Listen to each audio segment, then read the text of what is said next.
Sénateur Cousineau. Merci beaucoup. Je suis ravi de voir mon ancienne collègue. Moi aussi, j'aimerais parler de l'enquête Desmond et de l'étude qui a été déposée en décembre 2015. Le caporal Long Desmond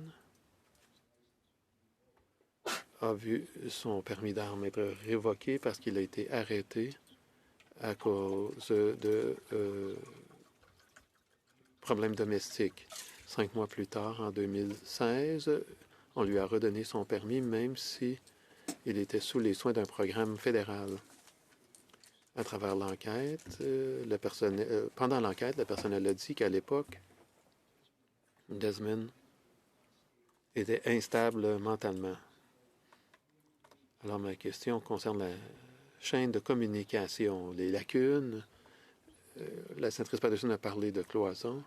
Donc, le transfert d'informations entre anciens combattants, le travailleur de la santé mentale. Merci, sénateur. Madame la ministre. Merci. Madame la ministre. Merci beaucoup, Madame la Présidente. Yeah. And thank you so much, Senator. Et merci, sénateur Cousineau, pour cette question. Je vais réitérer que le drame qui s'est produit en Nouvelle-Écosse, bon, c'est un drame et nos sympathies vont aux familles et toutes les personnes touchées par ce drame. Le juge qui a dirigé l'enquête a publié un vaste rapport qui contenait 3 recommandations concernant anciens combattants Canada. Premièrement, qu'un gestionnaire de cas soit assigné aux anciens combattants qui quittent les forces armées. Deuxièmement, de s'assurer que les personnes qui ont un diagnostic de trouble de stress post-traumatique reçoivent une copie de leur dossier médical qui soit inclus dans les dossiers de Nouvelle-Écosse et que le transfert des dossiers médicaux dans les bases de données pertinentes. Alors, le partage d'informations et des dossiers a été signalé en ce qui concerne cette enquête.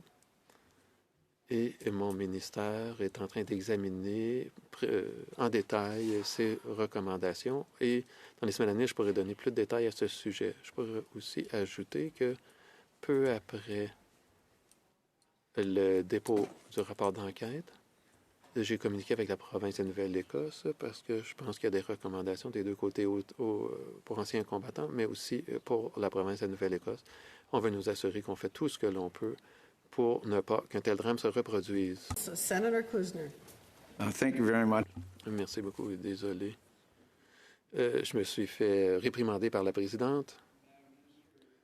Madame la ministre, la recommandation 12 indique qu'il faut que les professionnels de première ligne des différents systèmes, comme les professionnels de la santé mentale, les services sociaux, les gens du système judiciaire, aient l'information à jour, surtout en ce qui concerne la violence contre des partenaires intimes, pour que ça fasse partie de l'évaluation des risques.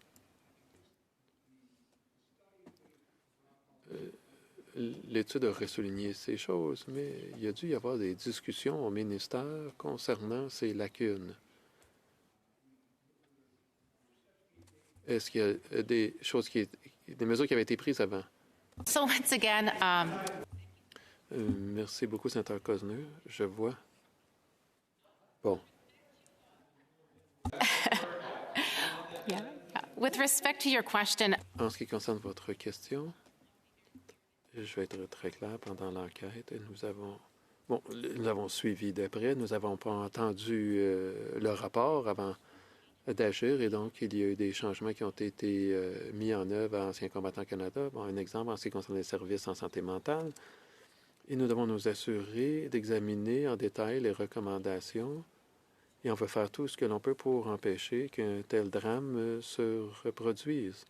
Et le partage de renseignements est une composante clé qui touche ces recommandations. C'est quelque chose qu'il faudra examiner précisément.